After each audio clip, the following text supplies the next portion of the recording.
मैं अतुल कुमार सिंह सरदार सिंह कॉन्वेंटल कॉलेज के YouTube channel पर आप लोगों का स्वागत है। आइएगा बच्चों, हम अध्याय 3 रहीमदास जी दोहा पढ़ रहे थे। इसका भाग 1 हमने पहले पढ़ा था।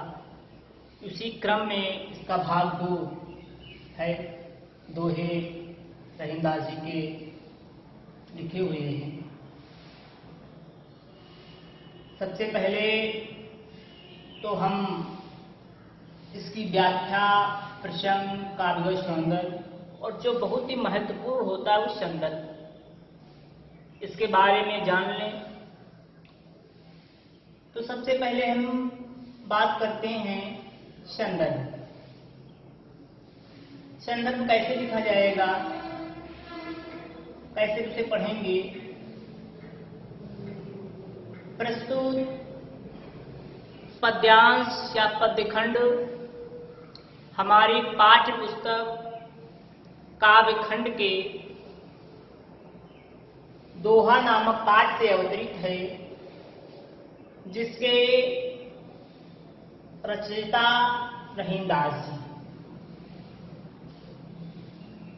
प्रस्तुत, फिर से समझ लेंगे, प्रस्तुत पद्यखंड हमारी पाठ्य पुस्तक काव्यखंड के दोहा नामक पाठ से लिया गया है, जिसके रचनाकार भक्तकालीन श्रेष्ठ कवि रहीमदास जी हैं। अब हम बात करते हैं इसमें प्रसंग की।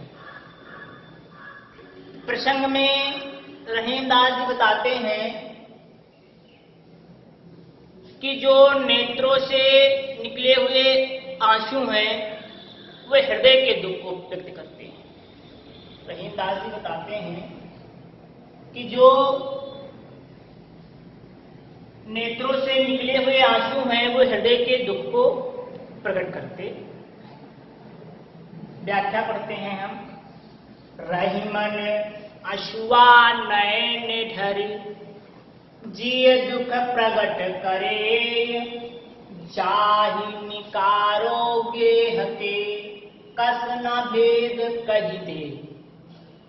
तो इसमें रहीमन अश्वा नयन ढर, रहीमदास जी कहते हैं कि आंसू हृदय में छिपे हुए दुख को प्रकट करता है या व्यक्त करता है।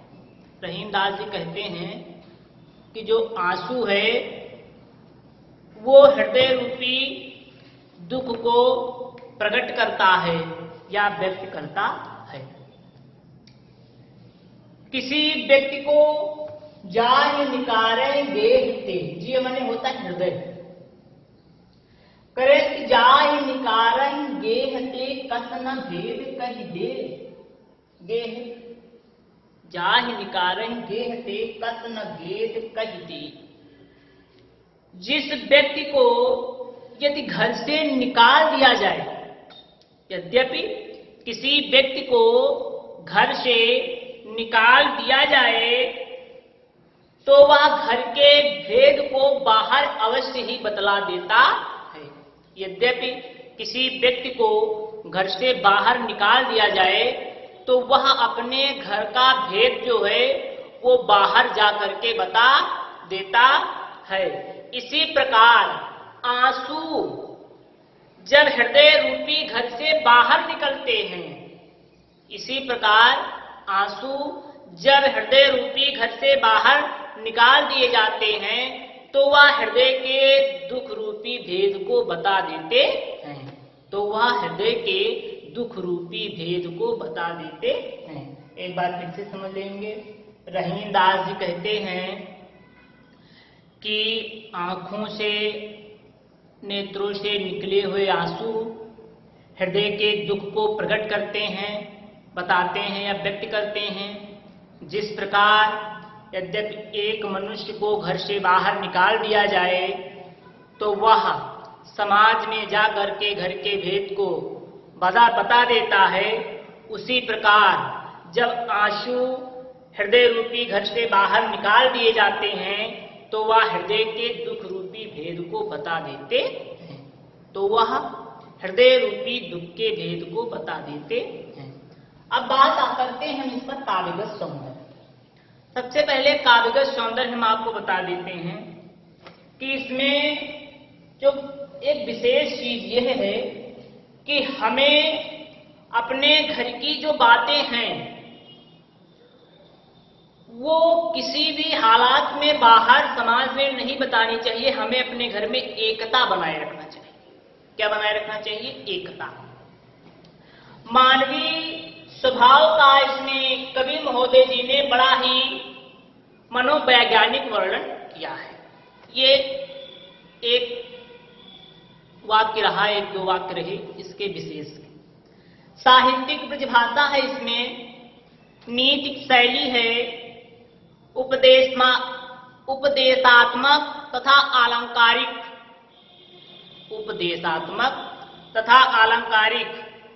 शैली है। इसमें दोहा छंद है, रस शांत है, प्रसाद गुण है और इसमें का वर्ण की अनेक बार आवृत्ति होने पर, का वर्ण की अनेक बार आवृत्ति, तो का वर्ण की अनेक बार आवृत्ति होने पर वृत्यानुप्रास तथा अंत में तुक के कारण अनुत्यानुप्रास अलंकार इसमें है और दृष्टांत एवं मानवीकरण भी अलंकार है। और भाव साम यह है, इसमें सच ही कहा गया है कि घर का भेदी लंका ढाए, ये भाव साम्य है। इसमें कवि महोदय बता रहे हैं कि ये सच ही कहा गया है कि घर का भेदी लंका ढाए, ये भाव साम्य। आइएगा हम इसका अगला दोहा पढ़ते हैं। कही रहीम संपत्ति सगी बनत बहुत बहुरी विपत्ति कसौटी जे कसे ते ही साचे मीत। मीत का मतलब वही अच्छा मित्र हमारे लिए है। सामान्यतः भाषा में समझ लीजिए कि वही मेरा परम मित्र है, वही हमारा सच्चा मित्र है जो हमारे दुख सुख में हमेशा खड़ा है।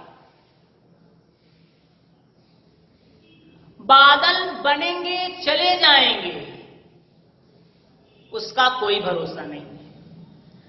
तो सामान्यतः भाषा में समझ लीजिए कि हमारा सच्चा मित्र वही है जो हमारे सुख और दुख में हमारे साथ में कंधे से कंधा मिलाए खड़ा है। आइएगा इसकी प्रसंग आपको बताते हैं। रहीम दास जी ने इसमें सच्चे मित्र की परिभाषा को बतलाने का कार्य किया है।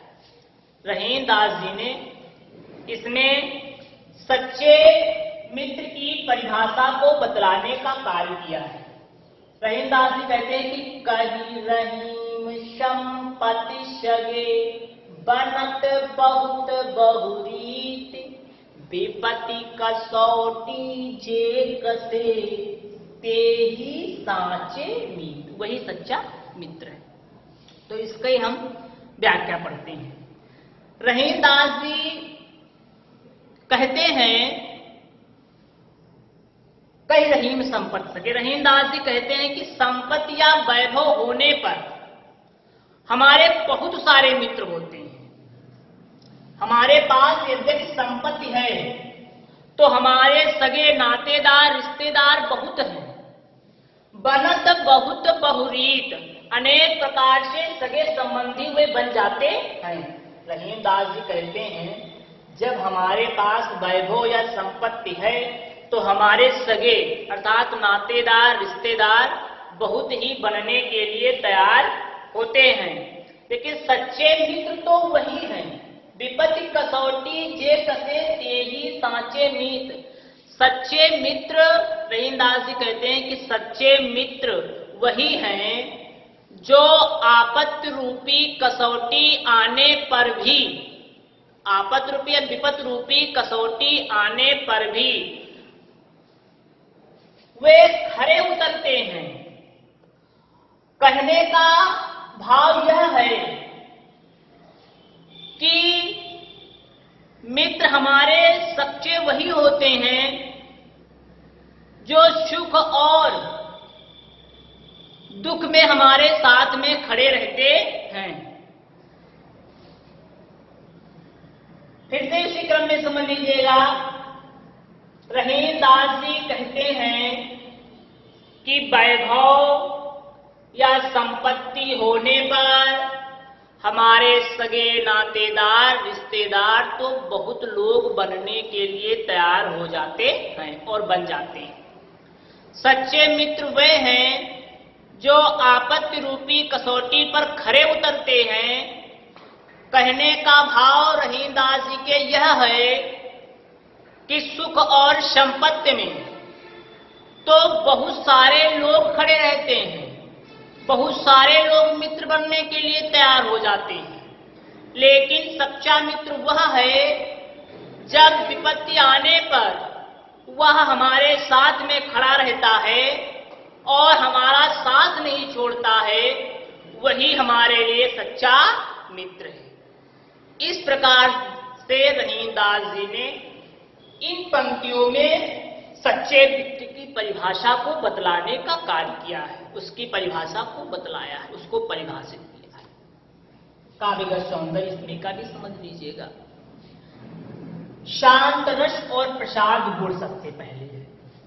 शांत रस और प्रसाद गुण, ब्रज भाषा, दोहा, छंद, अलंकार इसमें छेकानुप्रास, वृत्त्यानुप्रास तथा रूपक अलंकार है। छेकानुप्रास, वृत्त्या विपत रूपी कसौटी, तो छेकानुप्रास, वृत्त्यानुप्रास और रूपक अलंकार विपत रूपी कसौटी।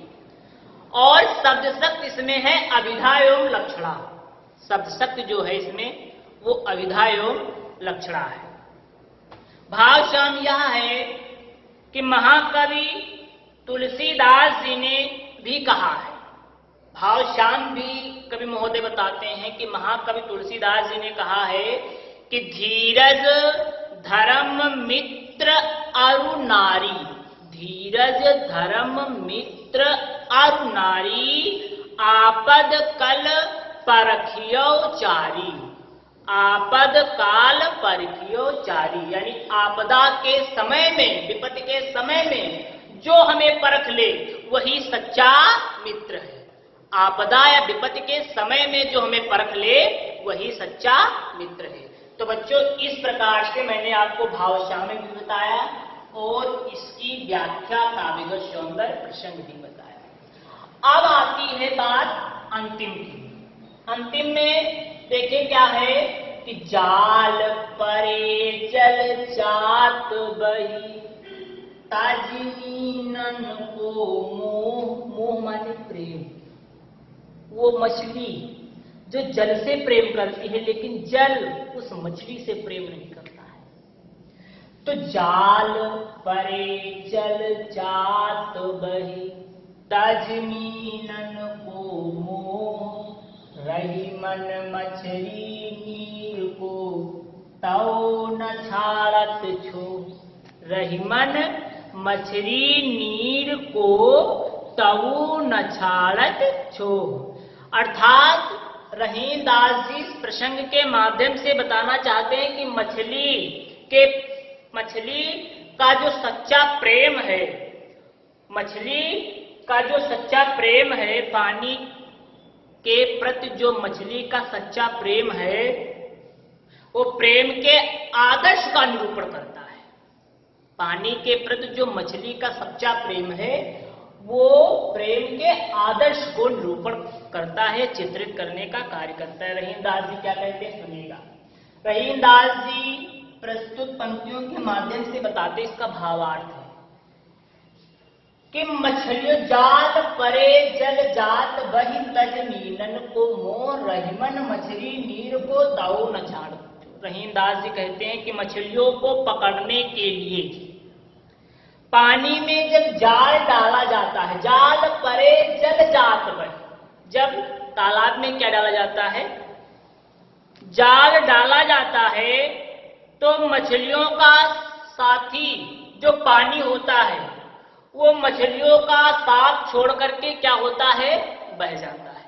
जो मछलियों का तजमीनन को उसका मोह, उसका प्रेम त्याग करके जो मछली का साथी जल होता है, पानी होता है, वो उसका प्रेम त्याग करके बह जाता है। किंतु मछली फिर भी उस जल से प्रेम करना नहीं छोड़ती है, किंतु मछली भी उस जल से प्रेम करना नहीं छोड़ती है बात, और वह जल के अभाव से अपने प्राण को क्या कर देती है, त्याग देती है। यही सच्चे प्रेम की परिभाषा है, यही सच्चे प्रेम का आदर्श है। एक बार क्वेश्चन समझ लेंगे। जाल परे जल जात वही तजमीनन को मुंह।